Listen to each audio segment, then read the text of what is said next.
आज दिल्ली में बीजेपी राष्ट्रीय कार्यकारिणी की बैठक होने जा रही है। बैठक में पीएम मोदी के साथ साथ 36 प्रदेशों के अध्यक्ष शामिल होंगे। वीडियो कॉन्फ्रेंसिंग के जरिए हरियाणा और हिमाचल के मुख्यमंत्री और प्रदेश अध्यक्ष भी जुड़ेंगे। राज्यों के मुख्यमंत्री, प्रदेश अध्यक्ष वर्चुअली इस बैठक में हिस्सा लेंगे। आपको बता दें कि थोड़ी ही देर में ये बैठक जो है वीडियो कॉन्फ्रेंसिंग के जरिए शुरू होने जा रही है। 5 राज्यों के चुनाव समेत कई मुद्दों पर चर्चा होगी। इस वक्त की बड़ी जानकारी, बीजेपी राष्ट्रीय कार्यकारिणी की बैठक होने जा रही है। 2 साल बाद आज ये बैठक होगी और वर्चुअली इस बैठक में हिस्सा लेंगे 36 प्रदेशों के अध्यक्ष और पीएम मोदी के संबोधन के बाद ये बैठक खत्म होगी। और ये सीधी तस्वीरें हम आपको दिखा रहे हैं। ढोल नगाड़ों के साथ ही थोड़ी ही देर में बीजेपी कार्यकारिणी की बैठक जो है शुरू होने जा रही है, क्योंकि 5 राज्यों में चुनाव है और रणनीति बनाई जाएगी। किस तरह से पार्टी को मजबूत किया जाए, आगे की प्लानिंग क्या कुछ होनी चाहिए, उसी को लेकर ये बैठक होगी। बीजेपी राष्ट्रीय कार्यकारिणी की बैठक होने जा रही है। थोड़ी ही देर में ये बैठक शुरू होगी। ढोल नगाड़ों के साथ बैठक का आगाज होगा। प्रधानमंत्री नरेंद्र मोदी के संबोधन के बाद ही ये बैठक जो है वो खत्म होगी। आपको बता दें कि राज्यों के मुख्यमंत्री इस बैठक में जुड़ेंगे, प्रदेश अध्यक्ष इस बैठक में जुड़ेंगे, हरियाणा, हिमाचल के मुख्यमंत्री भी जुड़ेंगे। इस वक्त की बड़ी जानकारी आपको दिखा रहे हैं और ये सीधी तस्वीरें। ढोल नगाड़ों के साथ बैठक का आगाज होगा। थोड़ी ही देर में बीजेपी राष्ट्रीय कार्यकारिणी की बैठक होगी, जिसमें तमाम मुख्यमंत्री, प्रदेश अध्यक्ष जुड़ेंगे। 5 राज्यों के चुनाव होने हैं। आगे की रणनीति बनाई जाएगी। पार्टी को किस तरह से मजबूत किया जाए, किस तरह से प्लानिंग की जाए आगे के चुनावों को लेकर, उसके लेकर मुद्दों पर मंथन किया जाएगा, बातचीत की जाएगी।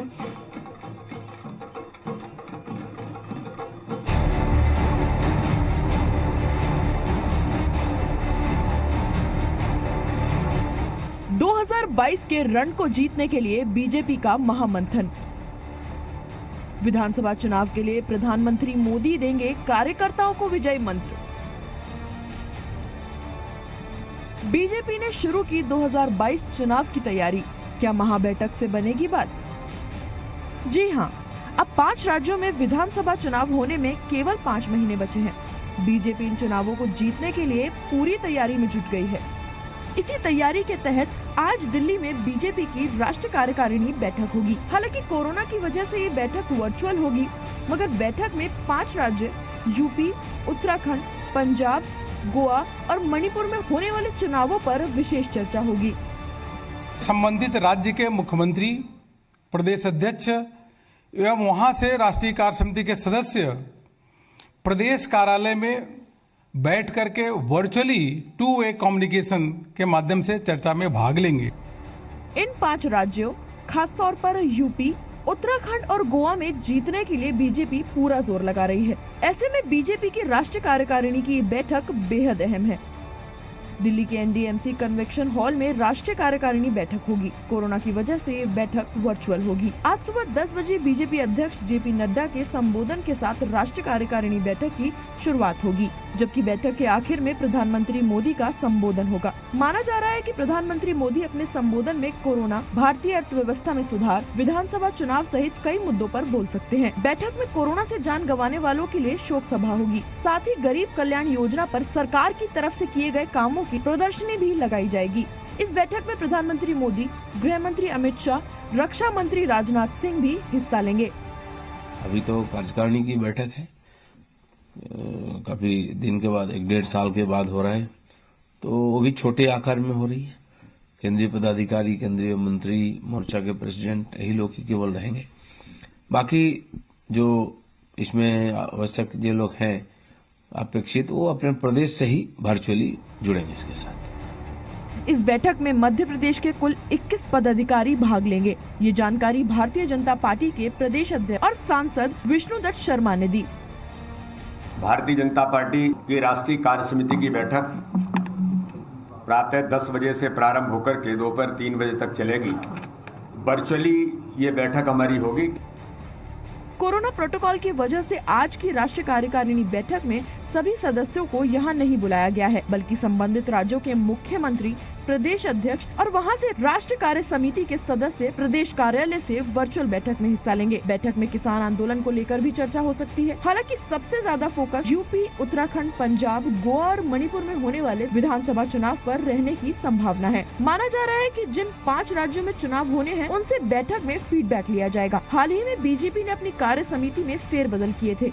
मेनका गांधी और उनके बेटे वरुण गांधी को कार्य समिति से हटा दिया गया था, तो वहीं ज्योतिरादित्य सिंधिया, अश्विनी वैष्णव को इस टीम में शामिल किया गया था। रविंद्र कुमार के साथ ब्यूरो रिपोर्ट, जी मीडिया। दिल्ली में बीजेपी राष्ट्रीय कार्यकारिणी की बैठक होने जा रही है। थोड़ी ही देर में बैठक शुरू होगी, लेकिन इससे पहले हम जरा अपडेट ले लें। साक्षी शर्मा जो है पंचकुला से हमारे साथ जुड़ गई हैं, संदीप मनाली से हमारे साथ जुड़े हुए हैं। साक्षी, सबसे पहले रुख आपका करेंगे क्योंकि 2022 में चुनाव हैं, तैयारी जो है बीजेपी की शुरू हो चुकी है। 2 साल बाद आज बीजेपी राष्ट्रीय कार्यकारिणी की बैठक शुरू होने जा रही है। क्या लगता है कितनी अहम है ये आज की बैठक?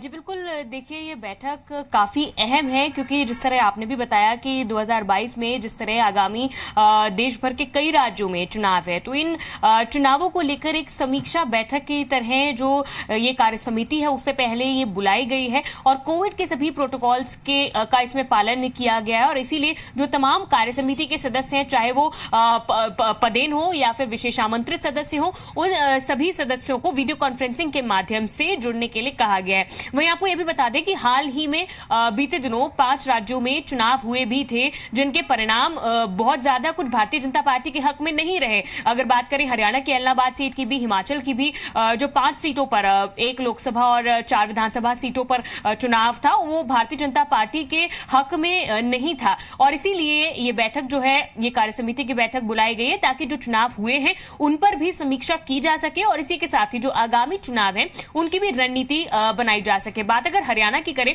तो हरियाणा से भी मुख्यमंत्री मनोहर लाल खट्टर, प्रदेश अध्यक्ष ओम प्रकाश धनखड़, प्रभारी विनोद तावड़े इस बैठक में शामिल होंगे। वहीं अगर बात करें केंद्रीय राज्य मंत्री कृष्णपाल गुर्जर, सांसद सुनीता दुग्गल और खेल राज्य मंत्री संदीप सिंह भी विशेष आमंत्रित सदस्य के रूप में इस बैठक में शामिल होंगे और आज इस बैठक में हिस्सा लेंगे। बता दें आपको कि यह बैठक 10 बजे से शुरू होगी और दोपहर 3 बजे तक ये बैठक चलेगी। और बीजेपी के जो वरिष्ठ नेता हैं, जिस तरह प्रधानमंत्री नरेंद्र मोदी खुद वो संबोधित भी करेंगे इस दौरान, अमित शाह, नितिन गडकरी और निर्मला सीतारमण, तमाम जो बीजेपी के वरिष्ठ नेता है, केंद्रीय नेतृत्व है, वो इस बैठक में शामिल रहेगा। और इस बैठक की जो शुरुआत है वो जो राष्ट्रीय अध्यक्ष जेपी नड्डा, उनके एक अध्यक्षीय भाषण के साथ होगी और जो पूरी कार्यकारिणी की मीटिंग होगी, इसका जो समापन है वो प्रधानमंत्री नरेंद्र मोदी के भाषण के साथ होगा। और बता दें आपको कि 10 बजे दीप प्रज्वलन के साथ ये पूरी जो प्रक्रिया है कार्य समिति की बैठक की, इसकी शुरुआत होगी। और हरियाणा से तमाम लोग, क्योंकि मुख्यमंत्री मनोहर लाल खट्टर, प्रदेश अध्यक्ष ओम प्रकाश धनखड़, ये लोग पंचकूला से ही वीडियो कॉन्फ्रेंसिंग के माध्यम से इस बैठक में जुड़ेंगे। वहीं कुछ 2 स्थायी सदस्य हैं, जिस तरह सांसद सुनीता दुग्गल है, भूपेंद्र यादव हैं और कृष्णपाल गुर्जर हैं, ये लोग दिल्ली से ही इस बैठक में शामिल होंगे। जी ठीक है साक्षी। संदीप, क्या लगता है, क्योंकि उपचुनावों में बीजेपी को हार का सामना करना पड़ा, फिलहाल मंथन तो होगा, चर्चा भी की जाएगी, क्या लगता है पार्टी किस तरह से मजबूत हो पाए आने वाले चुनावों में? क्या कुछ आज किन किन मुद्दों को लेकर जो है वो चर्चा कर सकते हैं? हिमाचल के लिहाज से काफी महत्वपूर्ण आज का दिन रहेगा, खासकर भाजपा, प्रदेश भाजपा के लिए, क्योंकि आज जब 10 बजे से 3 बजे के बीच जो है वो हिमाचल प्रदेश के मुख्यमंत्री जयराम ठाकुर हैं, पूर्व मुख्यमंत्री प्रेम कुमार धूमल हैं, प्रदेश के ही भाजपा के प्रदेश अध्यक्ष सुरेश कश्यप हैं और संगठन महामंत्री पवन राणा हैं और अनुराग ठाकुर जो हैं वो दिल्ली से ही इस मीटिंग में जो है वो जुड़ेंगे। और पूर्व मुख्यमंत्री शांता कुमार जो है वो स्वास्थ्य उनका ठीक नहीं है, इसके चलते जो है इस मीटिंग में नहीं जुड़ेंगे। तो वर्चुअली जो है ये तमाम बड़े नेता जो हैं वो इस राष्ट्रीय कार्य समिति की बैठक में जो है वर्चुअली जुड़ेंगे। तो कहीं ना कहीं हिमाचल प्रदेश में फिलहाल में हुए जो उपचुनाव हैं उनमें 4-0 से शिकस्त के बाद जो है वो इसके हार की वजह क्या रही, मुख्य वजह क्या रही, उस पर जाहिर तौर पर चर्चा होनी है, क्योंकि उसके बाद जो है वो 2022 के चुनावों में किस तरीके की रणनीति जो है वो प्रदेश में भाजपा की तरफ से की जानी है, उसको लेकर जो है वो मंथन किया जाना है, समीक्षा की जानी है और एजेंडा सेट किया जाना है और लक्ष्य भी तय किया जाएगा कि किस तरीके से मिशन रिपीट जो है वो भाजपा जो है वो प्रदेश में करे। लेकिन जाहिर तौर पर काफी महत्वपूर्ण ये मीटिंग रहने वाली है, क्योंकि 10 बजे से 3 बजे के बीच जो है वो शिमला भाजपा कार्यालय से जो है वर्चुअली ये बड़े नेता जो हैं वो राष्ट्रीय कार्यकारिणी की बैठक में जुड़ने वाले हैं। और जाहिर तौर पर हिमाचल प्रदेश में जिस तरीके से उपचुनावों में भाजपा की हार हुई है, तो उसको लेकर जो है अब रणनीति सख्त करने की जो है वो जरूरत बन गई, क्योंकि मुख्यमंत्री ने पिछले कल भी जो है ये साफ तौर पर कहा है कि जनता ने जो है महंगाई के मुद्दे पर जो है इस बार कांग्रेस को मैंडेट दिया है और ये भाजपा के लिए एक संकेत है और इन संकेत को जो है वो भाजपा को सीरियस तौर पर लेना चाहिए और उसको लेकर जो है समीक्षा की जाएगी। तो जाहिर तौर पर देखना ही होगा कि 10 बजे जो है वो बैठक शुरू होती है, उसके बाद 3 बजे जो है वो ब्रीफ किया जाएगा मीडिया को। तो इस 5 घंटे के दौरान जो है वो किस तरीके के किन बातों पर चर्चा की जाती है और किस तरीके से आगे की रणनीति जो है वो तैयार की जाती है, वो जाहिर तौर पर काफी महत्वपूर्ण रहने वाला है, क्योंकि साफ तौर पर ये बहुत महत्वपूर्ण हो जाता है कि भाजपा के उपचुनावों में प्रदर्शन और 2022 को लेकर रणनीति किस तरीके की रहेगी, इस पर जाहिर तौर पर आज जो है इस मीटिंग में जो है चर्चा होनी है। बिल्कुल संदीप, आज की जो बैठक है ये काफी अहम मानी जा रही है। फिलहाल आप दोनों का बहुत बहुत शुक्रिया, आप लोग हमारे साथ जुड़े, आपने आगे के अपडेट्स दिए।